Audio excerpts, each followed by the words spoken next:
जेव्हा श्री स्वामी समर्थांचं आपल्या घरात आगमन होतं, जेव्हा श्री स्वामी समर्थ महाराज आपल्या घरात येतात, त्या दिवसापासनं आपल्या दुःखांची, आपल्या संकटांची, आपल्या विघ्नांची राख रांगोळी व्हायला चालू होते.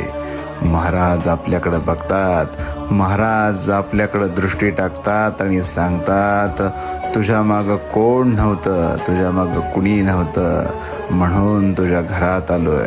तुझा रक्षण करता, तुझा सर्व कार्य करता करविता आजपासून मी आहे.